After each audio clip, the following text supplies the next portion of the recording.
Mr. Jose Barao!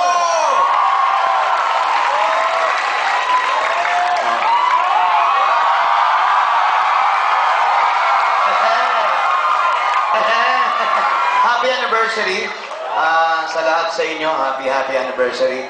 Ano to, di ba? Uno?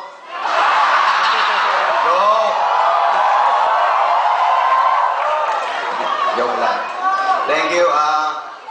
Nung in-invite ako ng maneuvers, hindi ako nagdalawang isip. Umuo agad ako kasi yan maneuvers. Unang-una sa lahat. Palakpakan natin yung maneuver. Maganda eh. Maganda influensya yung grupo. Nag-start sa dancer na wala namang pera talaga yung grupo na yan. Gandang lalaki lang talagang puhunan yan eh. Oh, parang ako, gandang lalaki lang. Wala. Pa-plastic nyo, na. Anyway, mag-share lang ako ng konti. Kasi ako, bilang lumalabas sa television, nagbi-business din ako. So, bala ko rin maging part ng ganyan, yung business na yan. Yung mga anak ko, kinukuha yung anak ko nga doon sa... Nasabi ko na ba yun, no? Nasabi ko na ata kanina. Pero hindi ko pinayagan. Kasi ang kagandahan dito sa business na to, sa pinasok nyo, unang-una, naglalabas kayo ng pera, pero may produkto kayong ibinibenta. Ibig sabihin, yung perang pinuhunan nyo bumabalik. Depende na lang kung gaano kayo kasipag sa paghanap ng kasama ninyo at kung paano nyo ibebenta yung product, di ba? Dahil naniniwala ako, yung kabataan natin ngayon, kayo yung kailangan yung idea, matatalino mga bata ngayon, kasi iba na ang kinakain ng mga tao ngayon, ng mga magulang, iba na. Yung siya po kinakain na ngayon. Kasi pag iniigop mo lang, konti lang ang tama.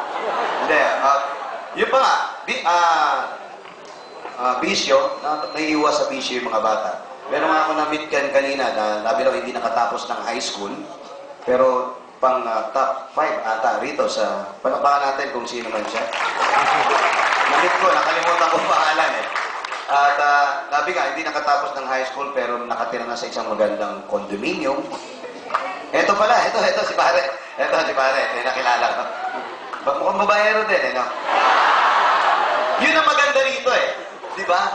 Pag pogi ka, o wala kang, hindi ka, kagaya ko, hindi man ako magandang lalaki, di ba? Pumasok ka rito.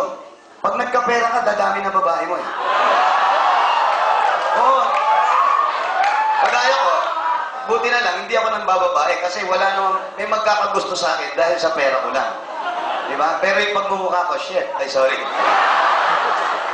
Pwede ba ako magmura dito? Eto, sabi ko nga, pare, baka may time ka, may shooting po ako ngayon. Kanina pa madaling araw, umalis ako, galing ako ng Tanay, sa Daranak, galing ako ron. Umuwi ako mga 7 or 8, nasa biyahe ako, tinext ako ni Red. Sir, nasa na po kayo? Hindi pa ako nakasagot dahil pagod pa ako. Sabi ko, hindi ko sigurado makakarating ako. Pero pagdating ko rito, naligo agad ako, pumunta ako dahil itong grupo na ito, mabait talaga yung grupo. Sabi ko nga sa kanila, kahit hindi nyo ako bayaran, palakpak lang, masaya na ako.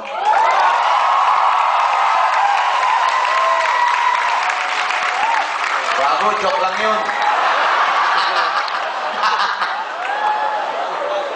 Puta ina.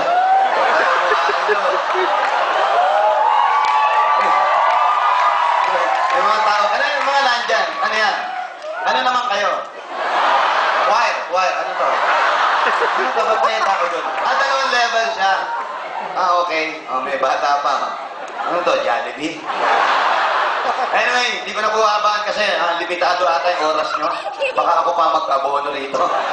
Pwede makahiram ng mic stand. Anyway, congratulations. Palakpakan niyo po yung mga sabihin niyo. Congratulations. And of course, the maneuvers nag-invest. Nagsayaw. Yan yung grupo na hanggang ngayon eh. Bata pa ako, maneuvers na yan. Huwag na kayong maangal, gago. Konti lang bayad nyo sa akin dito, ha?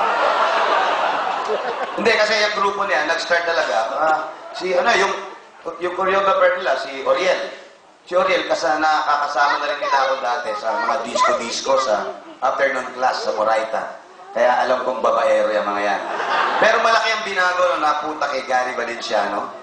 Diba, napunta kay Gary, naging Christian silang lahat. So magandang binigay sa kanila ng showbiz.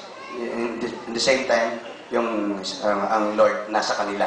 Kaya sigurado, lahat kayo, walang mangyayaring kalokohan dahil takot sa Diyos yung mga yan. Number 1 yun. Gary Valenciano. Sige, sabay-sabay tayo.